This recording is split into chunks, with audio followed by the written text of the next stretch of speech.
I was initially thinking that the arcade history of Atari would be done in 3 videos. However, that's not the case. The 1980s, as it turns out, features far too many games to get through in just a single vid. That should have been obvious, really. And so we need to break up this particularly glorious decade into 2 big chunks.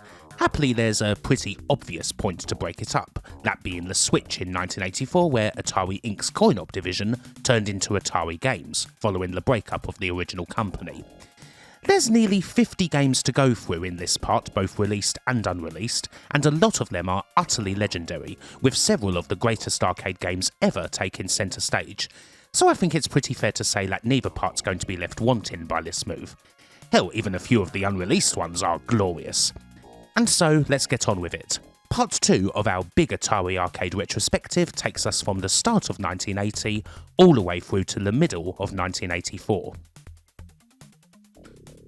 We begin with a somewhat lesser known title in the shape of Monte Carlo from April of 1980.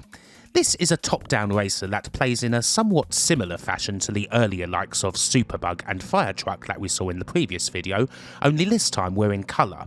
You've got several tracks that you can race on, and this time there's also opposing racers on the track.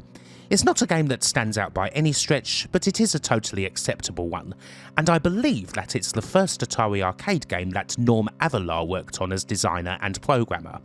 We're going to be seeing quite a lot more of his work as we go through Atari's years, and he had a big hand in making some absolutely cracking games. Definitely another one of the company's best coin-op designers, even if he isn't necessarily as lauded as the likes of Ed Logg and Dave Führer.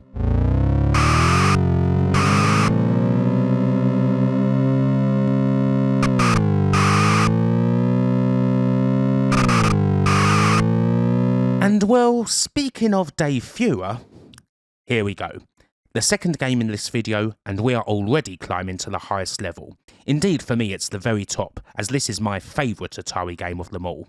It had various names in development, including Armageddon and World War III, but this is, of course, Missile Command.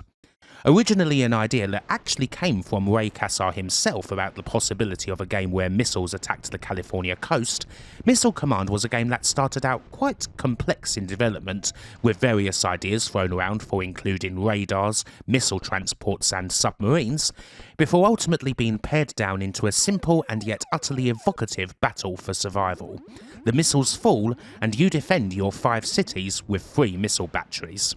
The pace very quickly becomes unrelenting, especially with the much quicker bombers and the smart bombs that require pinpoint accuracy to destroy.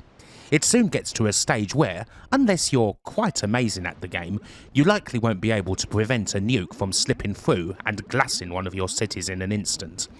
So maybe you just concentrate on one side.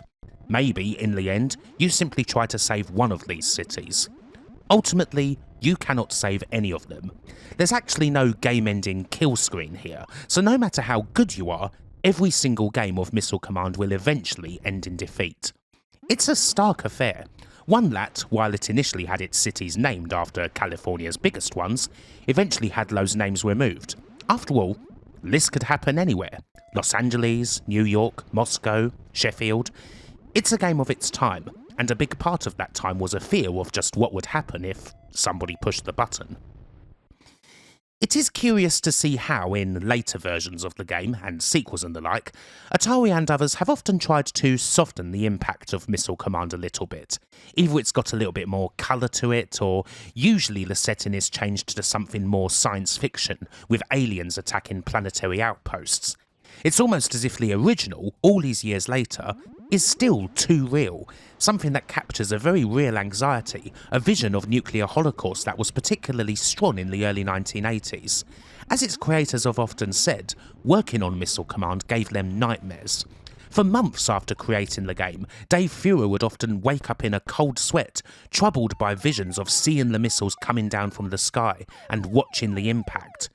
You still feel this very human fear when you play the game, this struggle, this fading hope of surviving each wave, of living just a little bit longer before the lights inevitably go out, and one big final blast signals the conclusion of the game, not with the standard game over, but with 2 even blunter words: the end.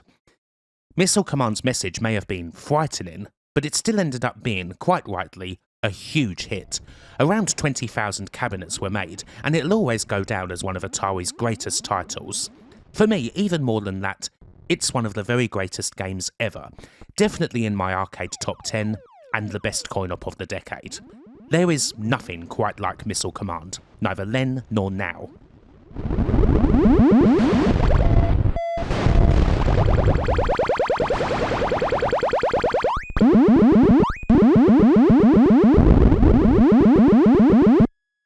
You may wonder why, considering how successful Missile Command was, it didn't get any kind of sequel. There is a game that's thematically similar that we'll be covering later on, that being 1982's Liberator, but that was never thought of as a direct sequel, and indeed there would be no direct sequel to Missile Command. Or at least, not a released one. Missile Command 2, or Missile Command Deluxe, was worked on in 1981. Dave Tura didn't have anything to do with it, but the main addition was that it would be primarily a two-player game, with the two people on opposite sides of a cocktail cabinet. Both players had their own threats to deal with, but the idea was that once one player had dealt with their threats, they could then help the other guy out. Neat, eh? But it didn't test well. Those who played it said that the addition made the game far too easy, and it ended up on the scrap heap. The game is out there and has been featured at the California Extreme Classic Gaming Show, but it remains unavailable on MAME.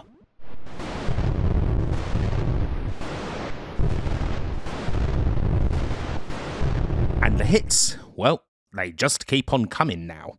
November 1980's Battlezone is Atari's third vector title, one that was inspired by an idea from Morgan Hoff and was primarily programmed by Ed Rotberg, his second game following Atari Baseball. The game could be considered a bit of an evolution of Steve Bristow's earlier Tank, seeing as the controls are quite similar, but Battlezone is so much more. An exceptionally immersive first-person 3D title where the player must constantly track, pursue and then destroy rival tanks, as well as the occasional flying saucer, before they get blown up themselves. The tricky controls and the speed of the enemies makes this a tough game to initially get to grips with, but the constant battles, the feeling of winning one duel and going straight into another, makes Battlezone feel so rewarding from the outset, and a game that's kind of hard to put down once you start playing. Like a lot of the best vector games, it does a great job at constructing a world despite not actually having much to play with, and it helps that those vector graphics have aged so well.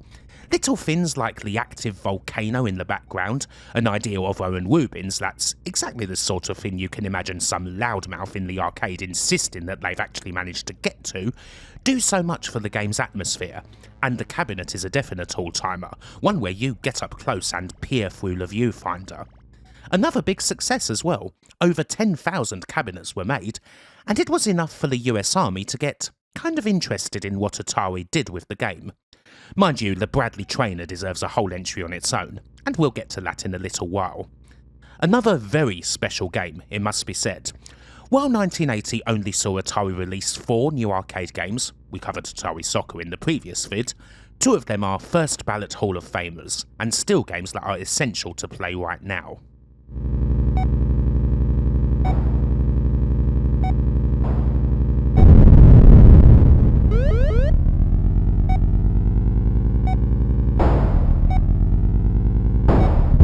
In 1981, Breakout may well have been considered a bit of an old-timer, and hell, by this time Pong was getting close to a decade old.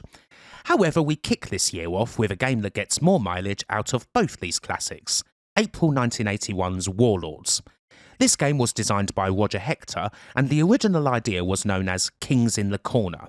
You've got a maximum of 4 players, and the idea essentially combines the quadrupong variant of the classic table tennis game with Breakout. The kings are in their castles, they defend it with their paddle or shield, the defences gradually break down as they're hit, and the kings are knocked out when the ball, specifically a fireball in the final game, fully breaches that wall and hits them.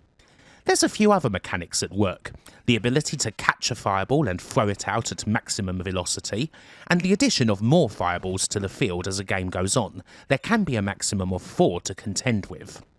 Warlords is naturally designed to be an absolute multiplayer romp, and it's here where it utterly shines. Up to 4 people going at it over the top of a cocktail cab in a battle to be the last kin standing. The game did fine in the arcades, and did pretty well in the home as well, with the VCS version coming out at around the same time. In fact, there's been some debate over the years as to whether Warlords actually started out life as an Atari VCS game, although the recollections of Roger Hector have the VCS version coming out a couple of weeks after the arcade hit the floor.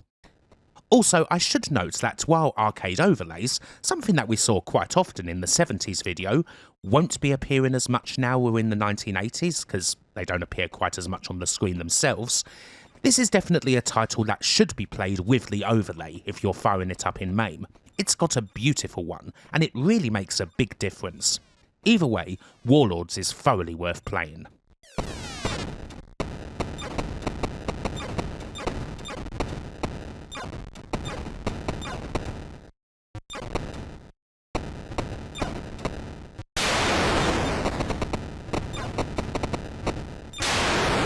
In 1980, Asteroids was the king of the arcade. It unseated Space Invaders as the new top-performing coin-op out there. However, nothing is forever, and 1981 would soon see Asteroids replaced at the top of the tree by Pac-Man.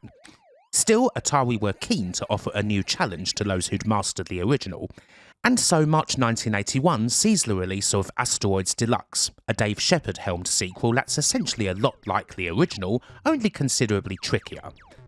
The core gameplay remains the same, but there's a bunch of additions. Primarily there's the hexagon, which when shot breaks up into diamonds and triangles that'll actually zone in on the player's ship. The UFOs that fire bullets vary in size, are generally much more aggressive, and also capable of shooting over the boundary of the field. This was done to combat the strategy of lurking, which allowed players to score by keeping a couple of rocks in play and shooting from the edge of the screen where saucers, coming in from the other side, were unable to strike at them. Also, the hyperspace is removed, instead replaced by a shield that can be used for approximately 10 seconds per life.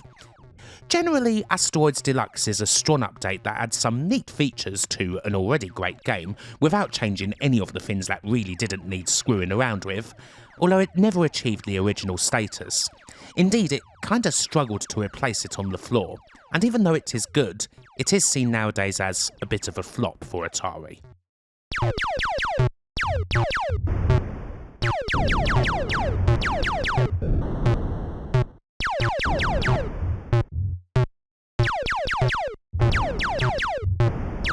Now it's time to look at one of the stranger Atari projects, the one where they ended up getting enlisted by the US Army.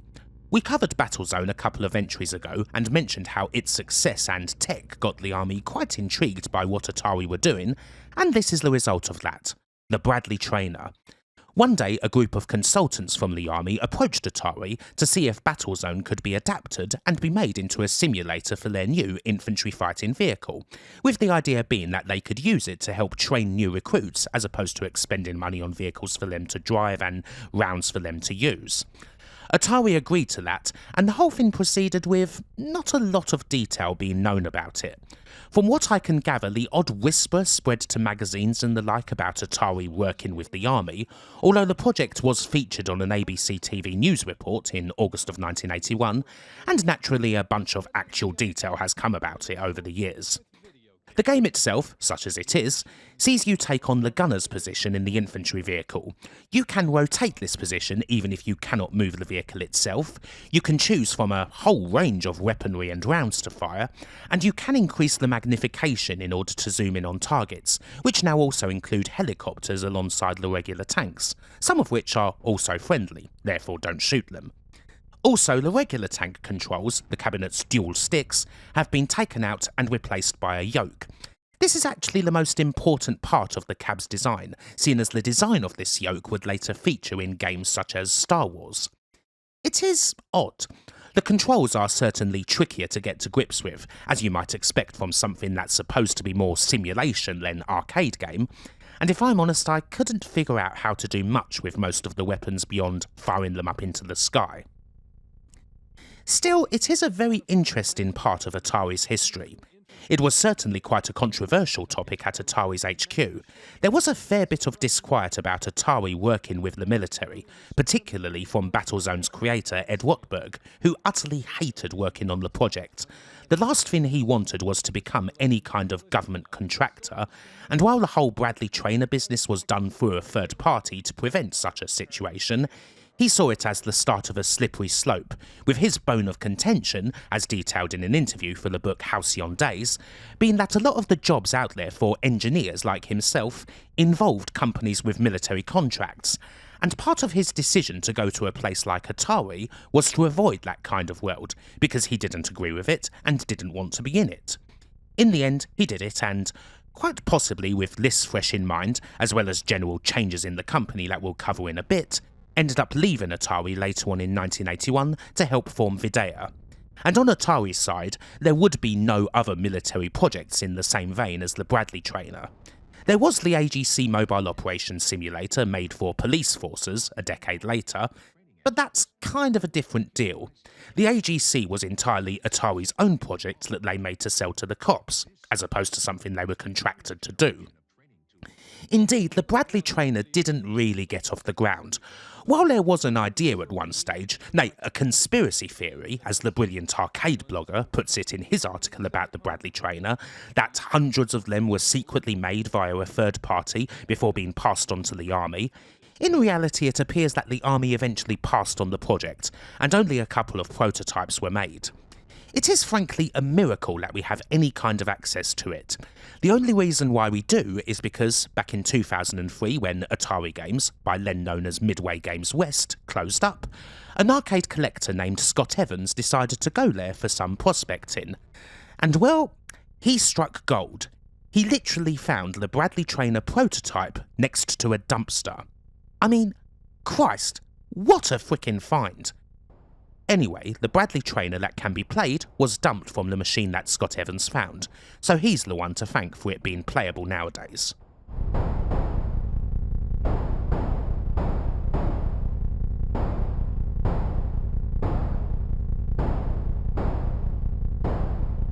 We've got more vector goodness coming up in the shape of Red Baron from May, a game by Rich Moore, who previously worked on Lunar Lander. Red Baron is another bout of first-person combat, and is probably best thought of as an aerial version of Battlezone. You fly around this World War I setting, and new enemies constantly keep appearing. Initially, the planes and zeppelins that you face don't pose too much of a threat, but soon they'll get faster and harder to hit. There's various targets on the ground, such as buildings and pillboxes that'll be firing at you, and there's also the threat of an enemy plane getting on your tail. The game had an impact in a few different ways, seeing as it is one of the first video games to feature first-person flying, and it actually directly led to the formation of future flight sim sun gods Microprose, with then General Instrument employee Sid Meier and ex-fighter pilot Wild Bill Steely bonding over a friendly competition on the game at a function, although Red Baron itself wasn't a huge success. It didn't quite have the same appeal that Battlezone had, which is a shame as it's a rather good title. There's nothing wrong with more first-person vector action, and Red Baron does a fine job while also obviously being quite different to Battlezone in terms of gameplay and control.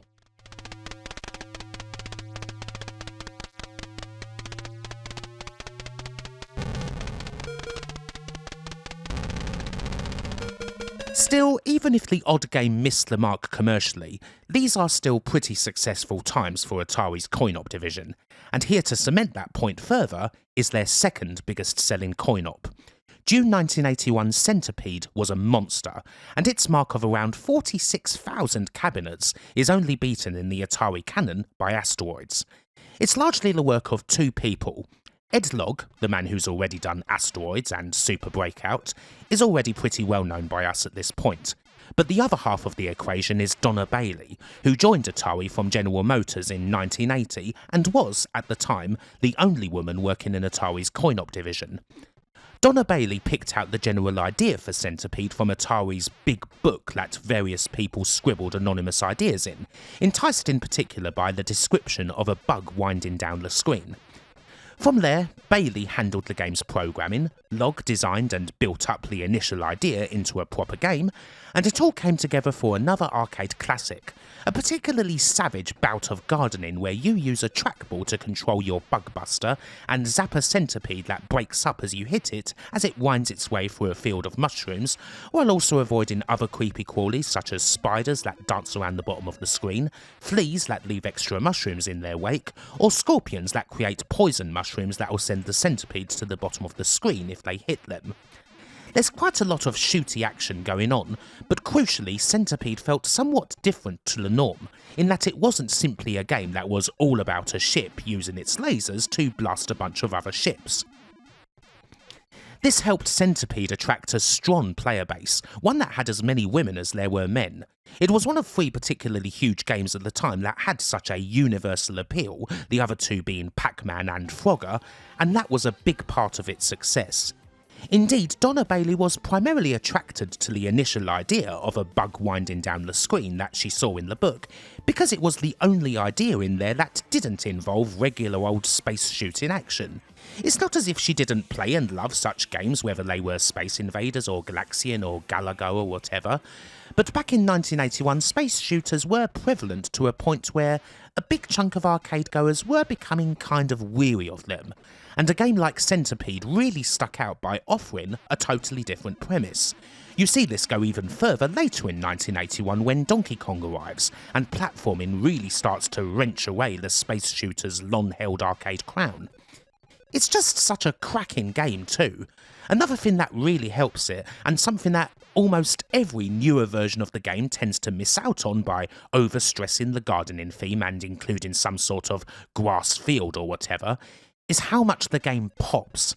Centipede is a quintessential Golden Age title in this regard, a game designed to glow in the darkness of the arcade even more than the norm, with the ever more colourful mushrooms and creatures on a black background immediately capturing your attention. One of Atari's best titles, and rightly one of their most successful ones.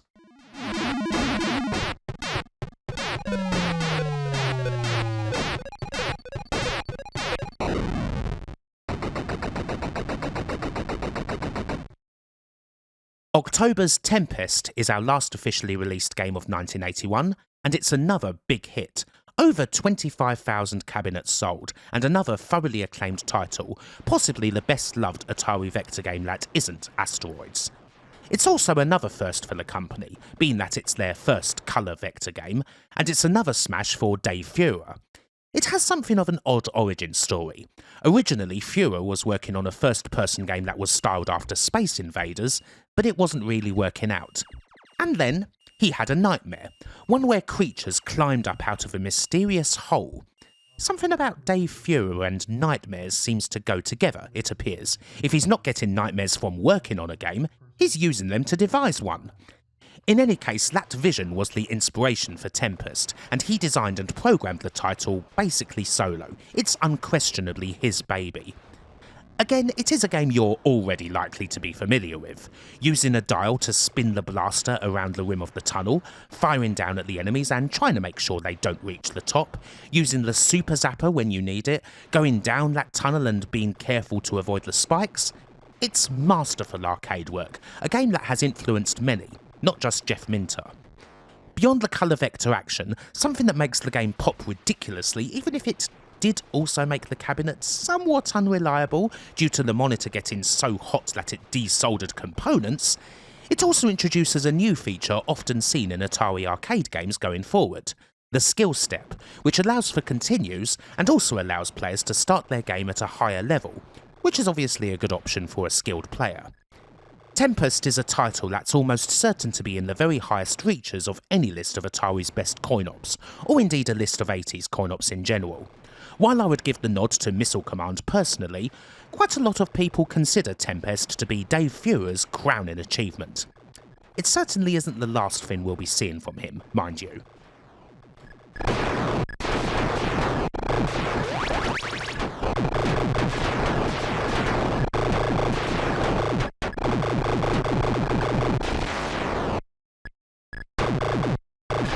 Maze Invaders is one of the more famous unreleased Atari games. It's very good for one, and it was also designed by Ed Logg, the golden boy of Atari who was responsible for the likes of Asteroids, Centipede, Super Breakout and later Gauntlet.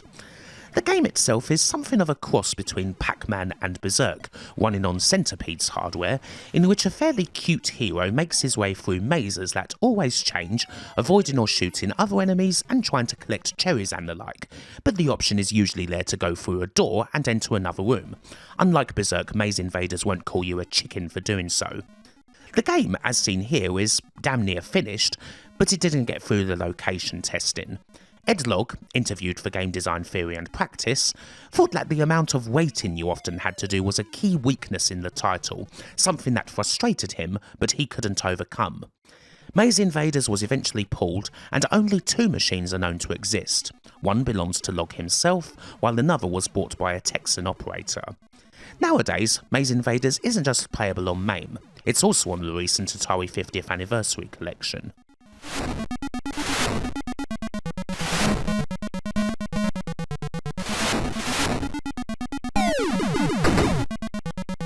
Now, I'm going to pause the game coverage here to take a look at the company itself. It's 1982, and by this stage Atari has been going for a little over 10 years. And well, as much as they've changed the world, a lot has changed about them, especially when compared to the somewhat more lax and hedonistic days of the 70s, back when Nolan Bushnell was in charge. There's a fantastic old article from a December 1982 issue of Video Games by Steve Bloom called Atari From Cutoffs to Pinstripes that goes into the changing face of the company. With Warner at the helm and Ray Kassar in charge, things have certainly got a bit more corporate. This isn't necessarily a bad thing, seeing as Atari has more structure, although there's definitely folks who miss the more freewheeling and risk-taking Bushnell days. The article does a fine job of showing both sides. There's people on the current Atari side like Don Osborne, then VP of coin-op marketing, who do a good job of explaining just how big Atari have become, $1 billion company in a ridiculously short space of time, back when such things were unheard of, and why that necessitated a change in the way Atari do business. And that's a point of view you can understand. After all, it's not like it's a garage anymore. It's a whole empire that's stretched out of Silicon Valley and now gone global. Over 10,000 employees and outposts around the world, including Taiwan and Ireland. Surely such things actually need a structure and some management. You can't shape the fate of this multinational company over beers and joints. On the other hand, there are other former luminaries who dispute the need for such changes. Guys who we've mentioned before like Joe Keenan, the key games head who would join Bushnell at Pizza Time Theatre, or Gene Lipkin, the coin-op division's former president, and even Al Alcorn, the first guy Bushnell and Ted Dabney employed, the man who made Pong. In the case of Lipkin and Alcorn, they were technically still on Atari's books, but they were essentially getting paid to stay at home because they weren't part of the new corporate image and didn't want to be. Just as in the case of other folks who'd worked at Atari and, for various reasons, gone on elsewhere. Dennis Coble at iMagic, Ed Rotberg, Wendy Allen and Roger Hector at Videa, former pinball designer Eugene Jarvis at Williams, the Crane Miller Whitehead Levy quartet that formed Activision. Hell, you can add Steve Jobs in there too. Noah Anglin, the former VP of Manufacturing and Engineering who was supervising the Vectrex at this time, bemoans that in the old days, key decisions were simply bashed out in 15 minutes, the sort of thing that shapes a game or even a company. And nowadays, the corporate Atari simply can't do that. In such a, well, refined environment, that sort of thing is impossible. The company's bigger, but the dynamism is gone. And you can understand those guys too. The charge, the buzz, the risks, the actually feeling like you're doing something. That goes beyond simply missing the days when you could wear shorts in the office as opposed to having to put on a pinstripe suit. It's an excellent bit of old games writing that is worth reading in full, and I'll link to it in the description. Anyway, while people give their views on the current state of Atari and whether the old or the new ways are better, the engineers at the coin-op division, generally more lax about wearing suits than other parts of the empire, continue to toil, and despite the toiling, they produce quality. They certainly work hard, they play hard as well, but the production of a big game can easily take over someone's life. That sort of crunch isn't anything new, with guys like Dave Fewer virtually never leaving the office when he was working on Missile Command and Tempest. No wonder he got so many nightmares. For now, we continue to look at the fruits of their labours. While Asteroids Deluxe was a perfectly fine update on the 1979 original's formula, it is fair to say that its performance on the arcade floor was below Atari's expectations. Just because the original was such a runaway success didn't mean that the follow-up was a guaranteed slam dunk. And so it's not all that long before Atari came up with a full-on sequel. We start off 1982 with February's Space Duel. It's Asteroids in colour. Although actually it's a fair bit more than that. Space Duel features a couple of different modes, as well as a whole load of different and quite funky shapes replacing the space rocks. You've got regular asteroids in both one-player and two-player forms, making this Atari's only true multiplayer vector title. But the real pull of Space Duel lies in the Space Station mode, which can be played by one or two players, where you've got two ships that are tied together. This obviously doubles your firepower, but it also totally changes the way that you move around. Naturally, if you're wild with the movement, that other ship's going to be a frickin' whirling dervish at points, swinging all over the shop.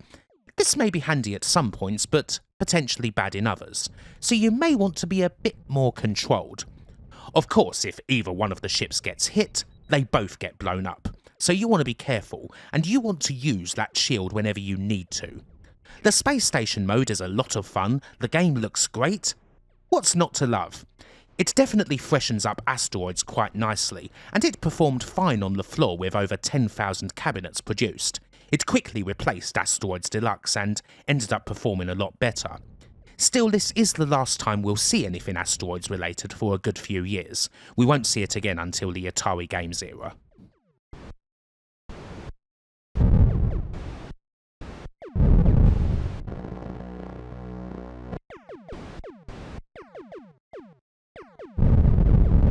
Lunar Battle is another prototype that saw release under a different name.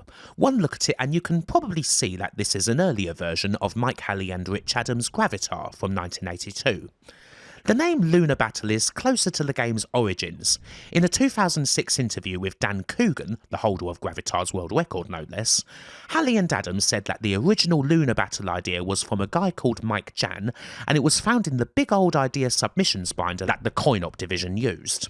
It's essentially a cross between Lunar Lander and Asteroids that got expanded, with the idea of exploring different solar systems and completing missions. A great if tough game, although Gravitar is even harder in these earlier incarnations. The game was known as Lunar Battle throughout most of its near 18-month development, but it didn't test well under the name, so eventually, after a few more tweaks, the name was changed to Gravitar, and it finally got the green light. So, now that we're looking at August 1982's Gravitar, what are the big differences between this and the earlier Lunar Battle? The core gameplay of Gravitar is very much present in Lunar Battle, as are most of the graphics and ships, but there's certainly a bunch of cosmetic differences. The planets are now animated in Gravitar, whereas they previously weren't, a few icons have changed, there's a low fuel warning, and there's also 3 different solar systems as opposed to just 2. With this in mind, well, how good is it? To be honest, it's damn good. Gravitar does a fine job of adding a big chunk of exploration to the more typical thrust and destroy asteroids formula, and even though it's immensely challenging to take a ship through the tunnels in the harder stages, traversing the narrow paths while also trying to take out the bases, avoid rammers and so forth, it's damn rewarding when you manage it and you're able to escape the aliens in one piece, zooming back out and moving seamlessly on to the next planet with those aliens still giving chase. It's also a sign of how that Lunar Lander and Asteroids gameplay is going to evolve into bigger games with even more features and exploration and so on. There's a big line here that runs through to the likes of Thrust, to Exile, to Star Control and plenty more.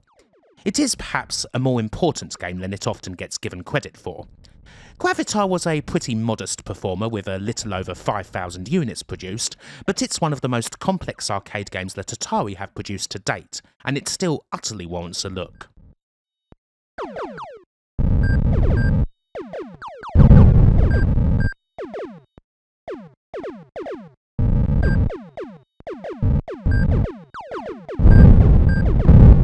Next, from November of 1982, we have Liberator. Not one of the best known Golden Era Atari arcades, although it is quite an intriguing affair. This game, which marks the programming and design debut of Dennis Harper, another quite notable creator in Atari's history, is often considered to be the inverse of Missile Command. Whereas Missile Command was strictly a game about defense, Liberator is all about offense. A game where you've got a starship in each corner and you're attacking a planet, taking out its bases, destroying the missiles that are fired at you, as well as any ships that fly in your direction. Just as in Missile Command, the action is all about a cursor that you control with a trackball, only here we also have a cool rotating planet effect. Still, the game didn't really perform. Only 750 or so Liberator cabs were made. It is an intriguing riff on the Missile Command formula and worth firing up every so often, but it's not on the original's level. What's more interesting than the game itself, really, is that we do have some synergy going on. Liberator features a hero who, for a change, actually has a name, that being Martin Champion, commander of something called the Atari Force, a team of 5 heroes tasked with trying to find a home for a thoroughly ruined Earth's citizens. If you let the attract mode play out, you get a bit of backstory in which Champion has chosen you to become the Liberator and command the starships, taking the galaxy back from the evil Malaglon Empire. We don't usually get any backstory at all in an Atari arcade game, and there is a reason this one does have it. Atari Force is, in fact, a line of comics that started in 1982 and was published by DC Comics, DC being, of course, another company owned by Warner. Initially, Atari Force was a bunch of mini-comics that came with 5 Atari 2600 games, namely Defender, Berserk, Star Raiders, Phoenix and Galaxian, and you could find further details in the pages of the brand new Atari Age Club magazine, including a feature on the making of the comic that reveals the whole idea potentially going back quite a way. The original name of Atari Force was the Atarians, which may well take it all the way back to the pinball table of the same name that was released in '76. Anywho, Commander Champion and Liberator were promoted properly in an insert that appeared in the January '83 issues of DC Comics Presents and the New Teen Titans, but in the end that didn't help the Liberator game too much. Still, this wasn't the end of Martin Champion and company. There was a 20-issue run of Atari Force comics, ones that could actually be bought on shop shelves, from 1984 to 1985, as well as a final special in 1986.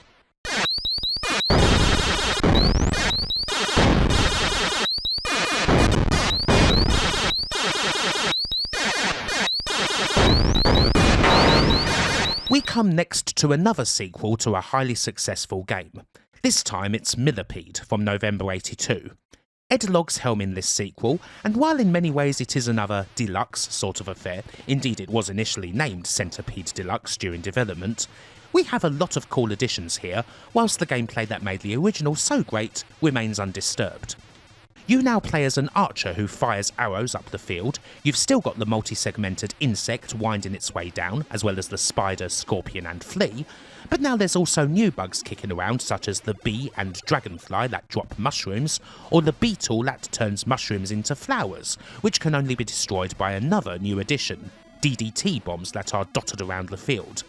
The gameplay remains maniacal, and the game still pops very nicely. And it also adds Tempest's skill step feature, letting people start at a higher level if they fancy more of a challenge from the get-go. Happily, Millipede was much more of a success than Asteroids Deluxe was, shifting around 8,500 units. A decent effort. There's another cool addition to the game that may not necessarily be noticed immediately, that came from a young Mark Cerny, who also worked on the game. According to Ed Logg in an interview for Game Design Theory and Practice, Cerny bothered Logg about making a new algorithm to spawn the mushrooms that was based on John Conway's Game of Life automaton, which you may possibly recall also provided a lot of inspiration for Will Wright's seminal SimCity. Cerny bothered Logg repeatedly about adding this algorithm to the title. Logg eventually relented and let Cerny do it. It is quite a cool touch, even if it is perhaps not something you would pick up on straight away.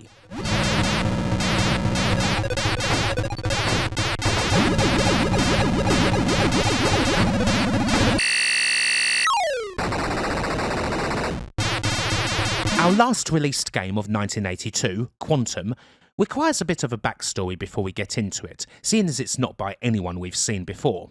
It's a game by the General Computer Corporation, or GCC. I personally love this little backstory, as GCC don't necessarily get the respect they deserve, especially seeing as, well, they made the most successful Western arcade game ever. Their relationship with Atari is kind of complicated. It started out a little bit rocky. This group of MIT students, consisting of Steve Golson, Kevin Cohen, Doug McRae and John Tilko, previously made a rather well-received hack of Missile Command called Super Missile Attack, originally making it as an enhancement for the Missile Command cab that was already in the little arcade that Cohen was operating on campus, before deciding they were going to sell it. They thought all would be fine, but then Atari's lawyers came calling. The story sometimes gets confused at this point.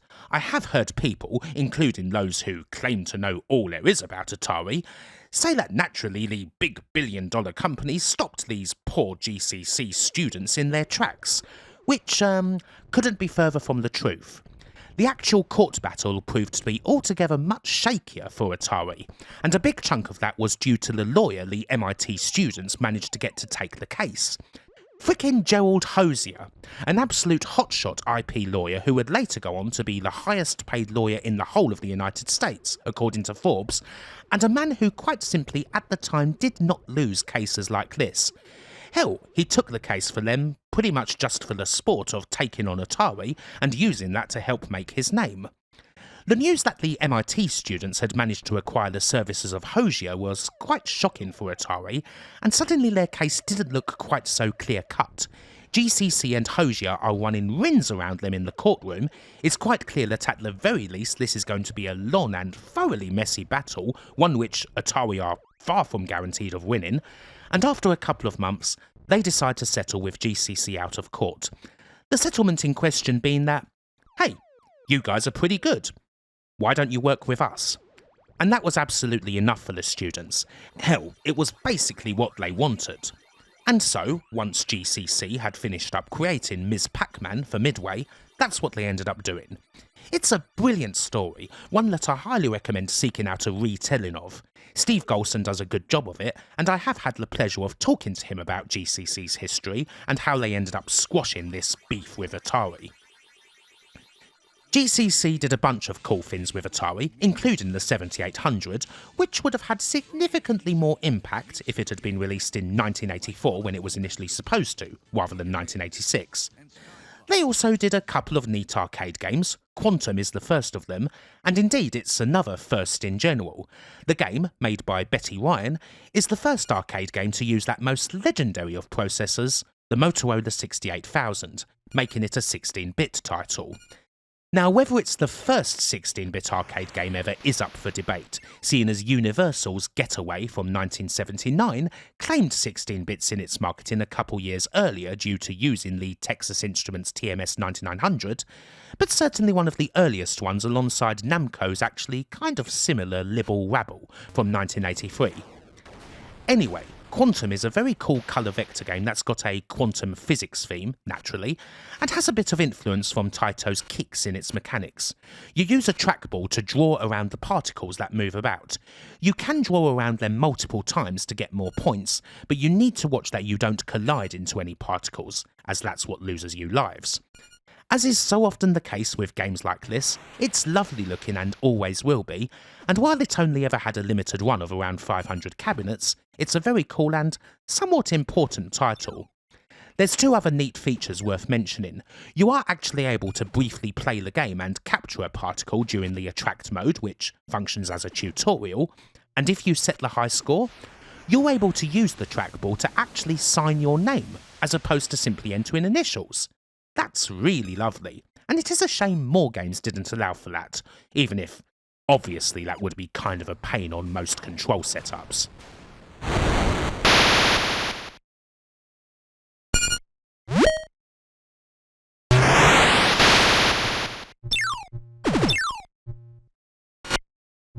Now this may well be the most famous of all the unreleased Atari arcade games, Akka Arrh from 1982. For years the title enticed people, what with its weird name and all, not to mention the pedigree. It's the work of Dave Walston and Mike Halley, two Atari legends who'd go on to the likes of Star Wars, Gravitar, Paperboy, 720 and much more besides. The game itself is a frantic tower defense title where you play as the Sentinel in the middle and defend yourself from the invading hordes, with the action zooming in and out as they get closer, and its exceptional gripping arcade work. It's in a similar field to the likes of Liberator, but better. The weird name was more of a working title. Akka Arrh, in a roundabout way, stood for also known as another Ralston and Halley, and had the game been officially released, it would have likely been known as Target Outpost or Sentinel. However, as with so many other cases, it didn't do well enough out in the field, this time because players complained that it was far too hard. And so, the game ended up cancelled. Often with Atari, the reason for cancellation is this simple. Only 3 cabinets were known to exist, recovered from the Atari warehouses, all accounted for and all quite protected. The game would very rarely make appearances at the aforementioned California Extreme show, but none of the 3 owners wished to dump it due to just how rare and valuable the game was. And then, in 2019, an unknown technician went into the home of one of the collectors for a repair job, and while he was there, left to his own devices, he went into the Akka Arrh cabinet, dumped the ROMs, and posted them online.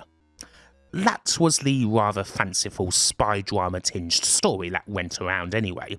Opinions were very split on whether the story was actually a true bout of daring do that saw the game leaked in spectacular, if very morally questionable fashion, or total bollocks that covered up the ROM getting out there in much more boring fashion, possibly the collector simply deciding that it was time to get the game out there. Honestly, the latter reason is more believable. Either way, Akka Arrh is out there for everyone now. In 2023, Jeff Minter also did a very well received modern reimagining of the game that's well worth playing, and it's most certainly worth playing the original title as well, either on MAME or Atari 50.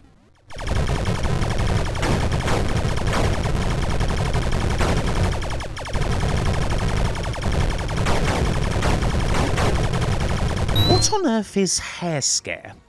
No, it's not a shortened name for a disastrous BBC Saturday evening game show hosted by the erstwhile Jason Bradbury. In this instance, it's another Atari prototype. This one is very mysterious. We do have gameplay footage of it thanks to AtariGames.com, and it seems that the idea is to create a path for rabbits using mines so that they safely land in the moving truck at the bottom. No one's laid claim to developing this, and no one's even sure when it was developed, although it seems likeliest that it was worked on in around 1982 and obviously it failed. Heart of Ice. A cool title, but a game that very little is known about. We do know that this is Mark Cerny's baby, a game that he worked on before Marble Madness. It would have been a 3D game where you hopped on platforms with the aim of rescuing a princess, the proposal directly comparing it to Donkey Kong. At the same time as this was going on, Dave Sherman took the lead on another 3D game with an Arctic theme called Ice World. This featured elements of flying and driving through tunnels and canyons made of ice. Neither of these games got close to being finished, but it has been proposed that eventually they came together as one, with the end result being 1984's iRobot, a 3D game that contains platforming and flying, that we'll be looking at later on. Way back in 1974, Atari released an electromechanical light gun game called Qwak that's probably most famous for, very allegedly, inspiring Nintendo's Duck Hunt, the original toy anyways. And here we have another game called Qwak from 1982 that never came out, although name and ducks aside, they don't have a lot in common. This game is by Mark Cerny, and the idea is that you guide the mother duck and her 3 ducklings to their home safely by sliding the tiles and creating a path for them. Looks pretty boring, doesn't it? Again, the creativity lay in how you played it. This game was supposed to use touchscreen technology, so you'd move the tiles with your finger on the screen, or a stylus or whatever. Nice, huh? But this method apparently confused people in the location tests. They didn't want a touchscreen, they wanted a joystick and buttons. With the main feature of Qwak getting thoroughly poo-pooed, it didn't stand a chance, but even if it's not much of a game, it is a concept that's curiously ahead of its time.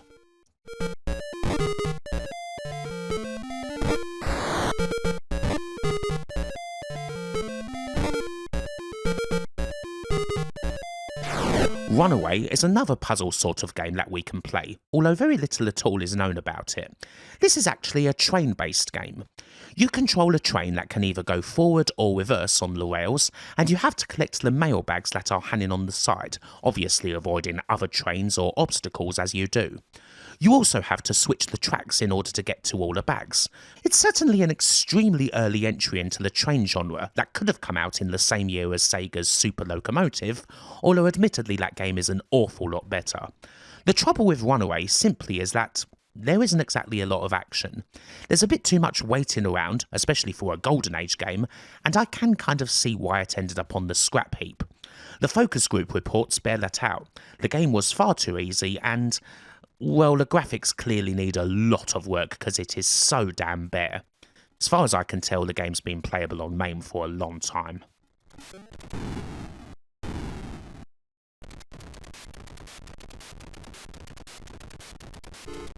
Before we finish 1982, we should quickly look at another thing Atari started doing this year. They started importing arcade video games from Japan. In particular, they had a strong relationship with Namco. That relationship went all the way back to 1974, in fact, when Namco, then known as Nakamura Seikakusho, purchased Atari Japan. Something of a folly that was set up by Nolan Bushnell in 1973 and it didn't work out at all. The purchase of Atari Japan would see Namco begin to import Atari's games over to Japan, with Breakout being a particular success, and ultimately it would result in Namco starting to make video games of their own later in the decade, which obviously turned out quite well for them. While the first Namco games to make it outside of Japan, including Pac-Man of course, were published by the likes of Midway, Gremlin and Gameplan, Atari started to publish their games from late 1981 onwards, with Dig Dug being the first of them in '82. Pole Position would soon follow, and both of these would be huge successes. Atari produced around 20,000 units of both Dig Dug and Pole Position, and they also made 5,000 Exevious cabs, and nearly 2,000 Pole Position 2 cabs. Looking closer at Dig Dug, Atari decided to promote it with something a little odd. A Dig Dug song from the ageless master of the twist himself, Chubby Checker. No, really, listen.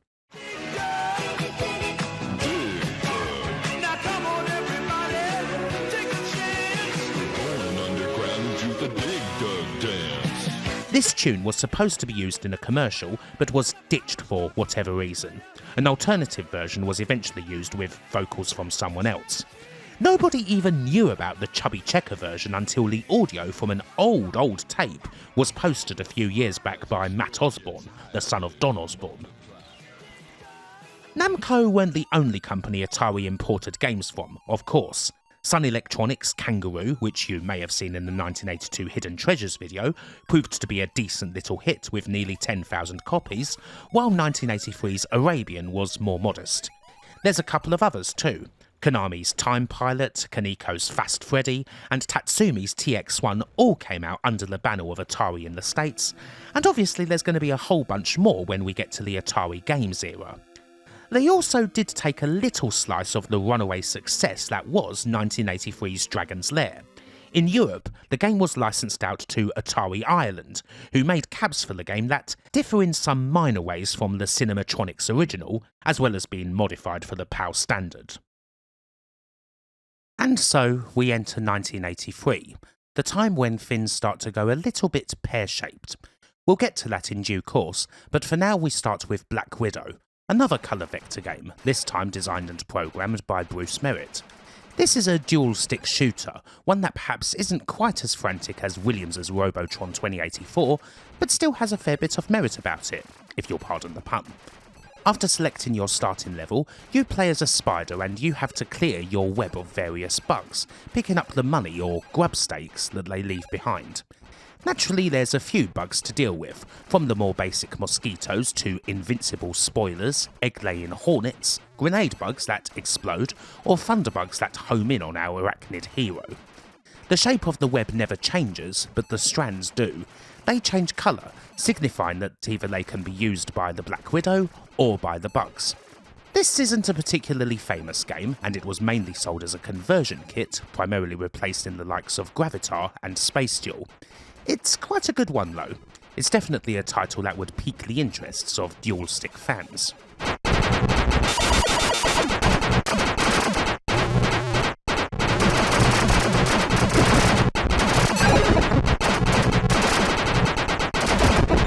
Food Fight is the second Atari arcade game made by GCC, and it's another decent one. Much like Quantum, it uses a 16-bit M68000 processor, which makes for some pretty nifty and smooth animations, the sort of which we've not really seen up until now. The aim of the game is pretty much in the title.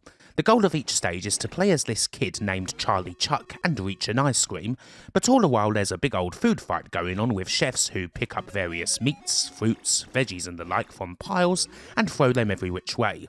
Charlie can do the same, of course, and get rid of the chefs by hitting them, but obviously he's got to avoid getting splattered. It's all one big lemon party of a title, the sort of thing where while it's definitely fun to take out the chefs with a well-placed shot, you really shouldn't distract yourself too much from the main goal of clearing a path, wrapping your mouth around the ice cream and devouring it whole. Particularly as the game goes on, you will almost inevitably get hit if you spend too much time taking on the chefs. The game's a modest performer with 2,000 cabinets sold, but it's yet another goodie. And it's the last arcade game that was released by GCC for Atari, although we will be seeing an unreleased project in a little while.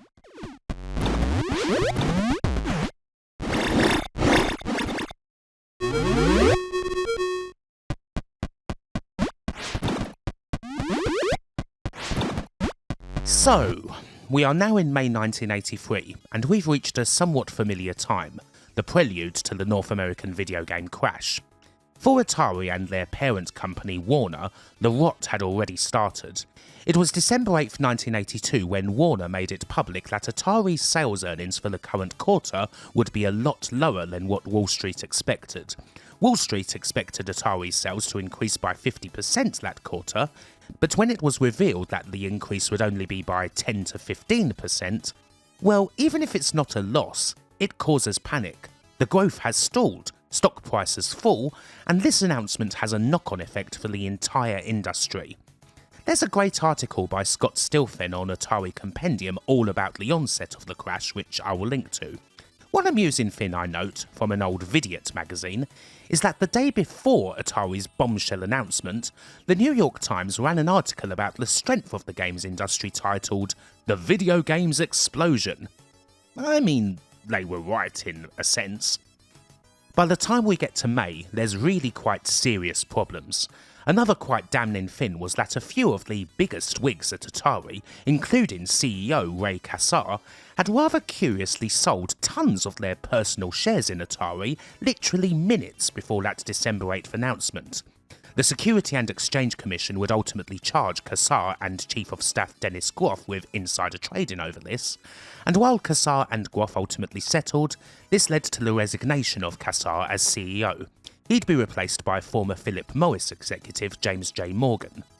What with all this turmoil, a waning VCS that hasn't been replaced as Atari's home centrepiece and is now getting smothered by lousy cartridges, a whole load of distributor issues that were virtually entirely Atari's fault, and the general mistreatment of many engineers that had resulted in them leaving and building up a very sizable chunk of Atari's most serious competition, well, things are not good at all. It takes a little bit more time for the effects of the crash to reach the arcade floor, but still, by the end of 1983, it's revealed that the North American arcade industry's revenue as a whole, not just video games, had decreased from $8.9 billion in 1982 to $6.4 billion in 1983, a quite thunderous drop. In the midst of the mire, Atari try their best to put a brave face on things, particularly when it comes to those arcade titles. There's a good interview from the time with Don Osborne, then Vice President of Marketing, where he's grilled a little on the waning state of the arcade industry, but defends the time and money that Atari have spent on the next game we're going to cover, and how it's an experience that you simply can't get in the home. As you may have guessed from the cabinet he's sitting in, that's Star Wars. Another all-time classic, of course, one that actually had its origins in a space combat vector project started in 1979 by Jed Margolin called Warp Speed, but then was revived in 1983 with a team starring Margolin, Mike Halley, Norm Avalar and Greg Rivera once Atari managed to grab the Star Wars license, which they did in January of 1982 for a cool $1 million. Although only for arcade games, seeing as Parker Brothers beat them to the license for games in the home. We've got a glorious adaptation of the space opera filled with dogfights against TIE fighters, sorties along the surface of the Death Star, daring tunnel runs, a glorious explosion if you nail that shot into the exhaust, as well as lots of lovely speech synthesis. We've got the iconic cockpit cabinet as well, along with the yoke that, as mentioned, originally appeared in the Bradley Traynor version of Battlezone and was designed by a man named Jerry Leshak, who was often in charge of designing the controllers for Atari's cabinets. After 18 months of development, with Lucasfilm being present most of the way through, and George Lucas himself testing and approving of the finished game, Star Wars comes out to a deservedly rapturous reception. Even though times were starting to get tougher, Atari still made over 12,000 Star Wars cabs, a little over 10,000 of them being uprights, and nearly 2,500 of them being the environmental cockpit, probably one of the most recognised cabs of them all. It's a wonderful game too. For me, this is still one of my absolute favourite Star Wars games, honestly only beaten by the PC's almighty TIE Fighter. The gameplay loop, one that's designed to both satisfy the majority by giving everyone a fair crack at blowing up the Death Star regardless of skill, before quickly getting fearsome in the following loops, is worthy of a chef's sloppy wet kiss. And the sheer amount of crafting here, built by people who thoroughly gave a crap over a year and a half, is obvious. It's another one of the very best Atari arcade games, and another one that will never stop being special. Yahoo! You're all clear, kid!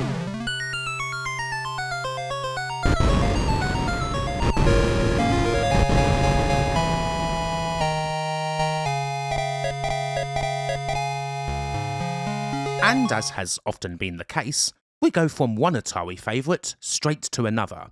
July 1983 and Franz Lanzinger's Crystal Castles. This trimetric tale of Bentley Bear and his quest for gems stands out a bit compared to most of the other games we've been covering recently, seeing as those have largely been of the vector variety, but the graphics here stand out just as much as they do in those ultra-clean titles. It's a new look, one that we haven't seen a whole lot of in the arcade up to this point, and something that's aged wonderfully. The look of Crystal Castles was largely present throughout its creation, although the game itself did change. It was initially going to be something called Toporoids, a riff on Asteroids that would use this graphical style. That didn't work out, and so we get something that is a bit more of a riff on Pac-Man, one that for most of its development featured a hero named Braveheart Bear.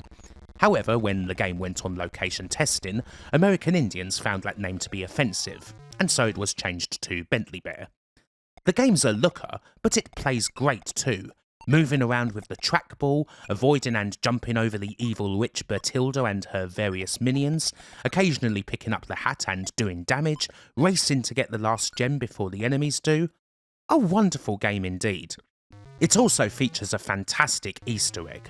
You may note that the unreachable part of the very first level spells out FXL, standing for Franz X Lanzinger. This is, of course, a way for the creator to get themselves into the game, at a time when Atari did not allow the developers of games to give themselves any credits for what they made, something that did become quite a bone of contention over the years. As it goes, FXL is the top default name in the high score table, and if you get the high score, the initials in that first level change too. As you can see, it now says Kim. I love that little touch, one of my favourite details in any old arcade game. And speaking of details, God, just look at that cabinet. Glorious, isn't it? One of the best looking ones ever. It just screams out to be played. Another damn fine game. There were around 5,000 Crystal Castles caps, and while that's hardly a bad mark at all, really it's a shame it didn't do a lot better than that.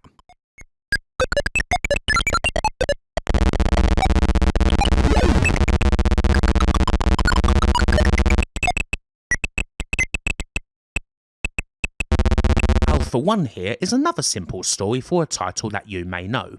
This game, made by Owen Rubin, would eventually become Major Havoc, a vector classic from 1983 that was in development for around 18 months. There are a few differences, of course. There's no music, the enemies behave quite differently, and the reactor levels ended up changed somewhat in layout. Bunch of names are different, but this is still very much Major Havoc. According to Rubin's old webpage, Alpha 1 was the second name for the game. The first was the rather mysterious Tollian's Web. The third name for the game was Rex Havoc, but there was already a comic book character called that. So finally we end up with Major Havoc. As far as Major Havoc itself goes, that was released in November, and it is perhaps the most complex of all the Atari vector games, which is perhaps fitting, as it's the last one that would be released by the original company. There's several very different stages of gameplay here. First off, you're firing into the screen, taking out the ships of the Vaxian Empire and making your way towards the space station. Once you've dealt with those badniks, you then have to perform a simple landing sequence on the space station itself, similar in many ways to Lunar Lander. Then you're in the station, going through the maze and dealing with the low gravity, reaching its core, setting a bomb, and then escaping before the whole thing blows up. There's tons going on, with there even being a little breakout game that you can play on the ship's computer between stages. You can use this to unlock the game's warp mode and go to the higher levels. This is all brilliant, such a deep game, a real work of art and a special entry into the vector world. But alas, by the time this came out in late 1983, vectors were virtually on their last legs, not particularly liked by operators due to how often they failed due to monitor burn and issues like that. Between that and the time Major Havoc was released, only 300 cabinets were made. An unfortunate fate for such an excellent game, although Major Havoc tends to be appreciated a lot more now than it was back in the day.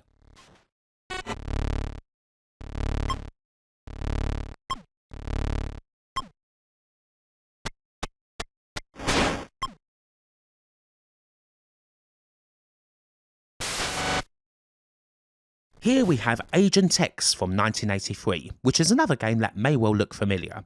You likely know this game as Cloak and Dagger, which came out in 1984, and it's a pretty decent spy-themed shooter where you travel across endless conveyor belts, pick up undetonated explosives, find maps in order to make your way through the minefields, and travel down this big old secret base in search of the evil Dr. Boom. This was a licensed game for a 1984 film of the same name, but in the case of this game the title was already well into development. Russell Rusty Dorr had been working on Agent X for a good while by the time an agreement was made to turn the game into Cloak and Dagger, so both titles are pretty similar, and Dorr even got a spot in the film's credits. One other thing worth mentioning is the potential Atari 5200 version of Cloak and Dagger, mainly because a box of the game is actually shown in the movie, and it's even played. However, said version never happened. The box was a mock-up, and the footage of the game is simply of the arcade version, only made to look like it's on an old telly. As for the real Cloak and Dagger, as it was released, there's not a whole lot of differences between the final game and Agent X. As mentioned, the game was already mostly done by the time it got the license, and it's pretty decent. Not one of my favourites, but there's a nice bit of risk and reward as you try and spend as much time as you can in each room, picking up points and objects, before the whole thing blows up.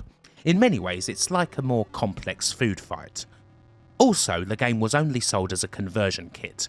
It appears as though Atari made around 5,000 Cloak and Dagger kits, but we're not sure just how many of those were actually sold.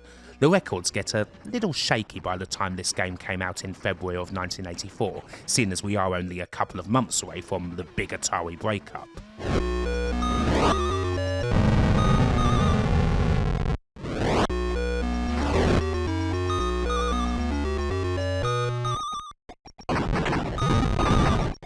It seems that whenever I do arcade-themed vids, I'm never too far away from a baseball game.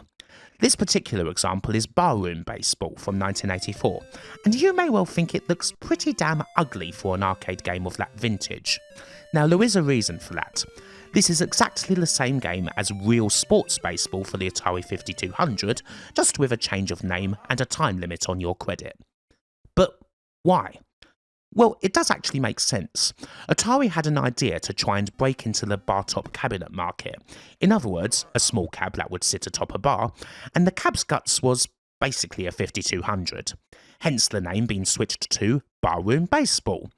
Unfortunately, while there were apparently plans to do similar things with real sports tennis, soccer and basketball, the project didn't get anywhere and this proto is the only real evidence of it. But when you consider the later success of Nintendo's Versus system and the PlayChoice 10, this project doesn't seem like a terrible idea on paper. Strike.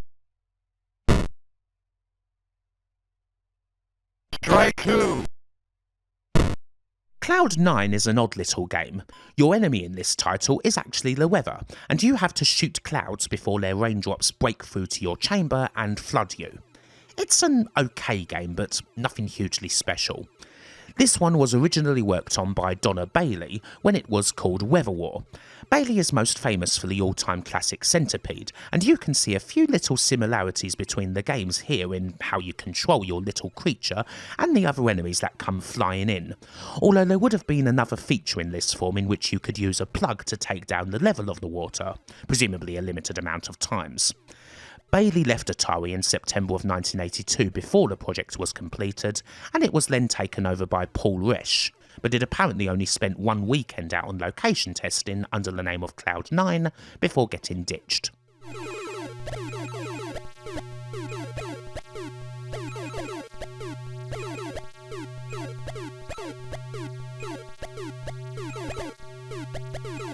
Up next, we have a pretty nice fantasy-tinged title from the almighty Ed Rotberg. This is 1983's Firebeast.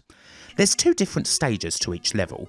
The main core of the game sees you man an almighty dragon and protect your workers from bolts of lightning that move down to the floor in a rather snake-like style and will naturally turn anything they touch into dust, including you. In the second stage, your workers reach a treasure cave and you must protect them once again from said energy while they collect as much treasure as possible, this stage being a bit more like a bonus. It's all pretty good actually. So initially this was supposed to be a licensed effort. The idea was to make a game based on Anne McCaffrey's fantasy book series, Dragon Riders of Pern, wholly unrelated to a computer effort that Epix were working on at around the same time. Efforts to get the license fell through, at which point the game got the new Firebeast name, although it was also known as Dragon Master in field testing. It didn't succeed on the field, and that was that. But a cab of the game was out there. It made its debut at California Extreme in 2011, and nowadays Firebeast is playable on MAME.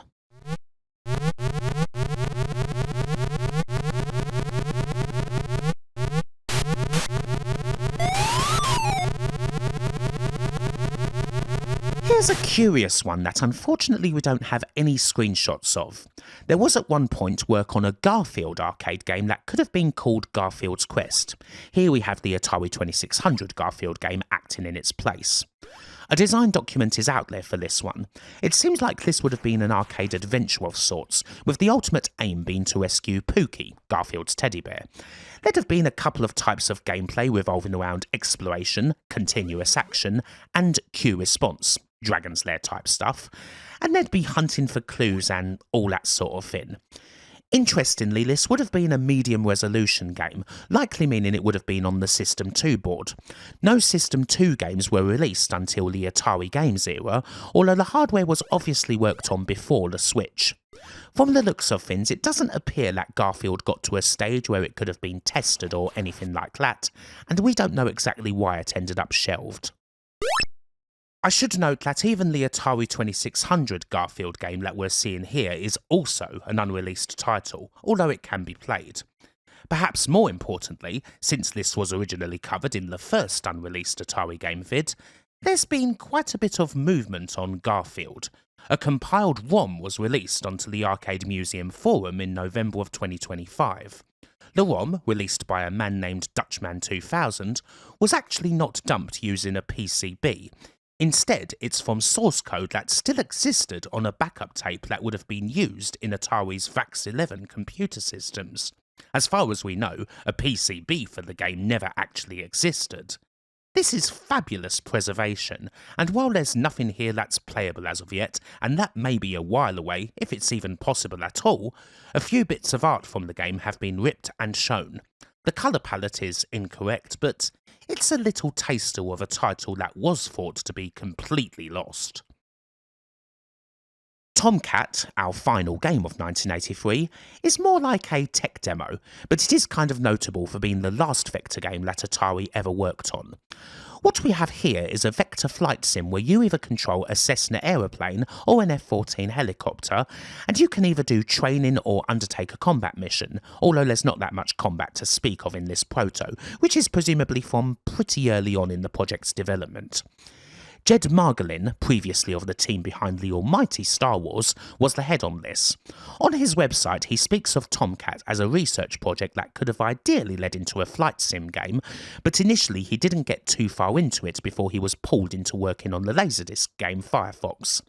The project initially survived the switch to Atari games, and cabinets for the game were known to exist, but Tomcat was ultimately wrapped up in 1985 after it was decreed that Vector Games had gone the way of the dodo, at which point Margolin went off to join Rick Moncrief's hard driving team.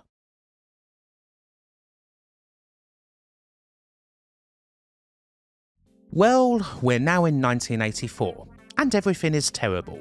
Atari finished 1983 with a total loss of $539 million.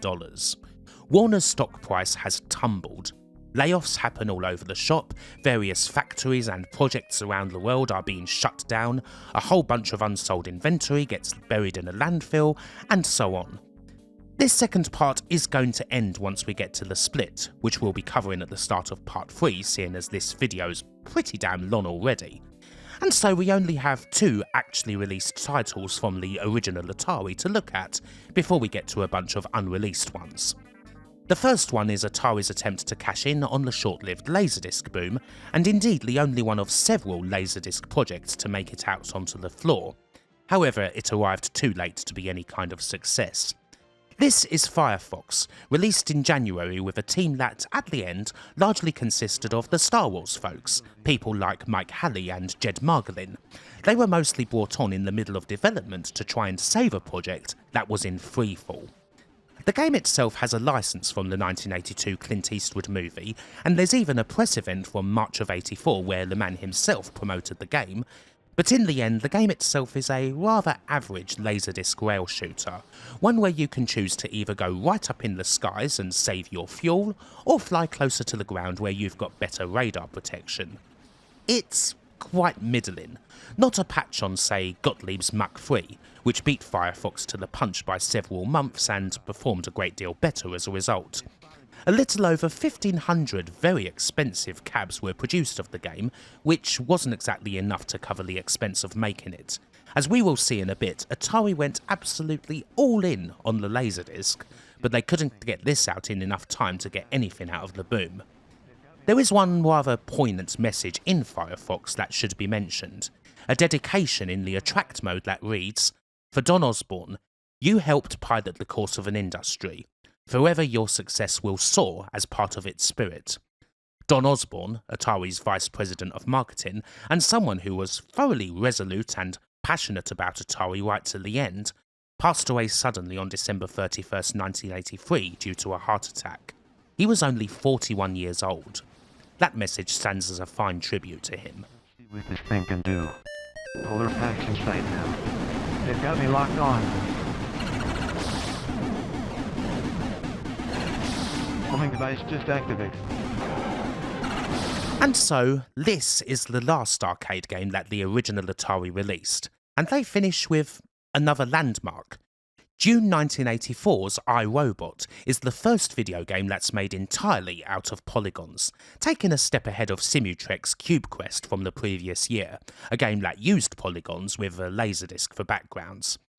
As was mentioned earlier, we know that there was a polygon-based project in the works for a couple of years. There was Mark Cerny's Heart of Ice, which was then taken over by Dave Feuer. It was called Ice World and then Ice Castles, before the aesthetic changed, and from there we get iRobot. The unhappy interface robot Rebels, moving around and eliminating the red zones in each stage while his evil-eyed boss isn't watching, travelling from one stage to another, occasionally having a battle with Big Brother himself. For such an early polygonal game, this is an innovative and fabulous title that's held up very well, a really strong mix of action with a bit of puzzling. There's also one of the most unique features you're likely to find in any arcade game ever. The Doodle City mode, where you simply pay to spend 3 minutes screwing around with the game's shapes. Of course, being that it's June 1984, the game did not perform well, and was not received well either. There were around 750 cabinets for the game, most all of which were previously cabs made for Firefox, and the game did suffer from various problems. It crashed frequently, and the Hall effect joystick it uses was highly prone to failure. The poor performance of iRobot is unfortunate, but it's absolutely a game that stood the test of time.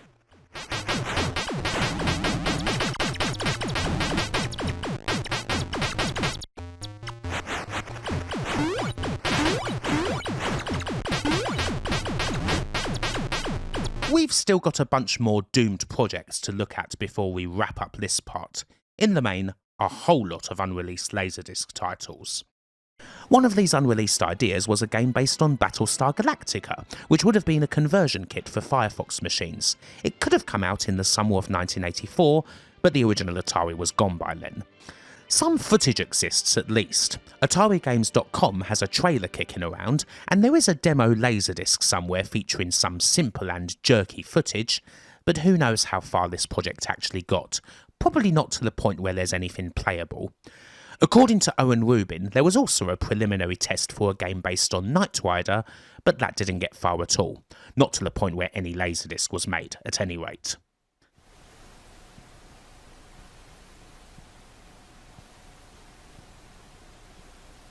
You likely all know this game, of course.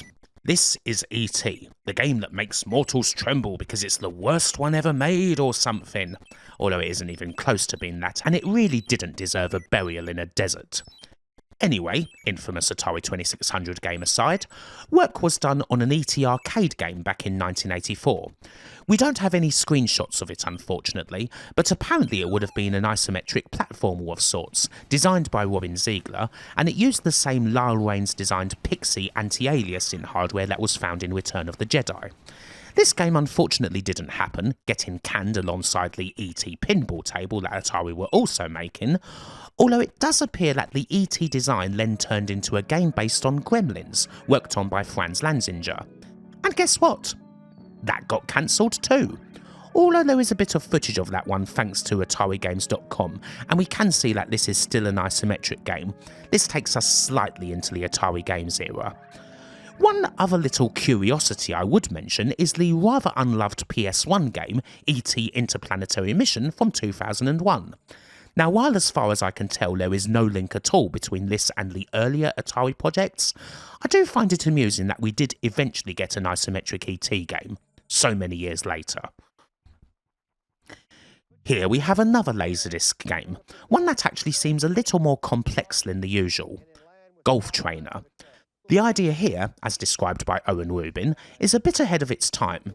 You would hit actual golf balls into the screen, and sensors would calculate various things like where you hit the ball, your swing and all of that, and you would see just where the shot went on a top-down menu.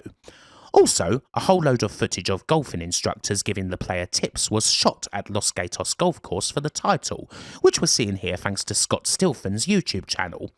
While it doesn't appear as though the actual game got too far, it is quite ambitious, and there's certainly a lot of things kicking around these days that do exactly what Golf Trainer was trying to achieve back in 1984.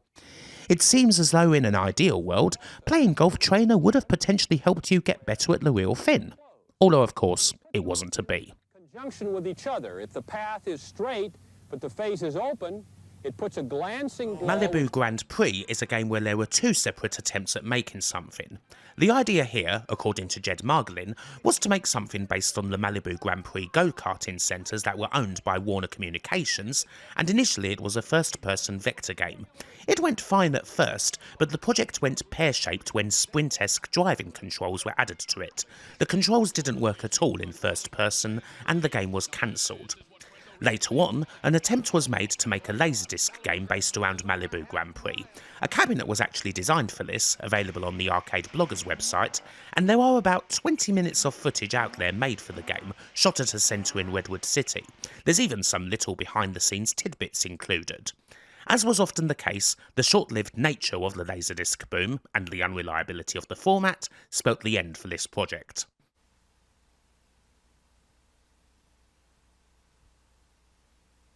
Nightmare is the third game that GCC made for Atari. Unfortunately, this one didn't get released. There is footage of this one out there courtesy of Bobby Tribble, who runs a page called Unmaimed. It's an arena shooter full of surreal, dreamlike imagery, where you shoot enemies and touch locks in order to get to the next level. The game has Tron-esque controls, a joystick and rotary spinner, that are apparently quite tough to get to grips with. Nightmare was scheduled for 1984, and it was out on location testing when the original Atari collapsed. Somewhere between that and the switch over to Atari games, this fell into the ether. Nightmare has never been leaked, although it has been playable at California Extreme, and the ROMs for the game have apparently been preserved. There are proper screen grabs out there as opposed to camera shots.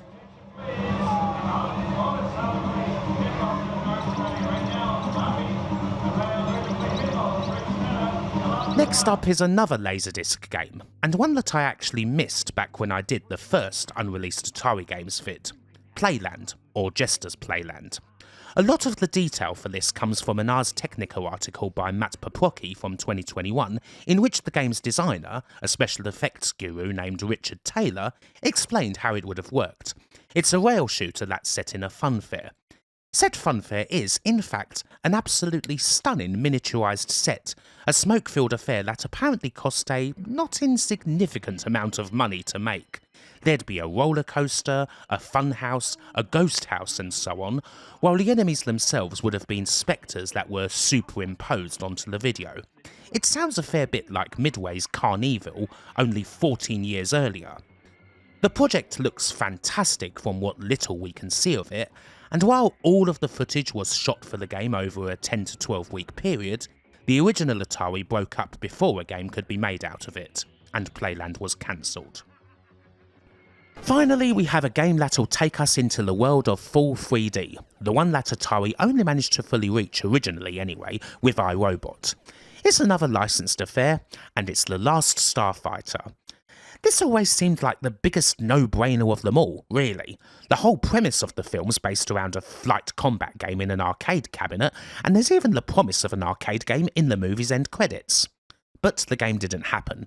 This is very late on in the original Atari timeline, coming after iRobot, but the corporate bods at Atari thought that the film wasn't going to be as big a hit as they'd hoped, and so it got pulled along with proposed 5200 and 2600 games, which were then turned into Star Raiders 2 and Solaris respectively. They weren't wholly won about the film's performance, although it does retain a cult following. There is a ROM of the game in MAME, although it's clearly very early on, basically little more than a proof of concept. Jim Morris, one of the game's lead developers, did post a much better YouTube video of the title where you can see the models in all their glory, 240p anyway, and Starfighter fans at a studio called Rogue Synapse did create a free PC game in 2006 that recreates the game from the movie. Some folks have even put this game in their own custom-made Last Starfighter cabinets, which is pretty cool.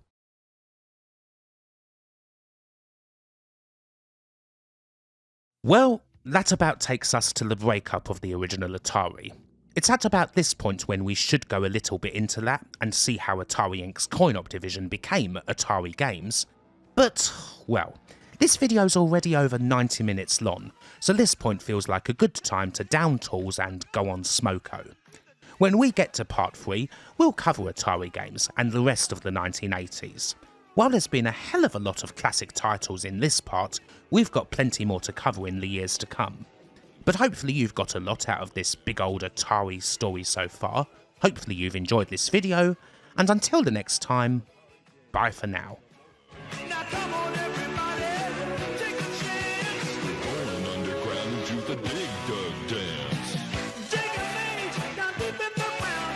When the power starts up, you play another round. But you gotta have an airtight strategy to survive in the mind with your enemy. Wi-Fi and hookah are very slow. As your score gets higher, they multiply. Dig Dug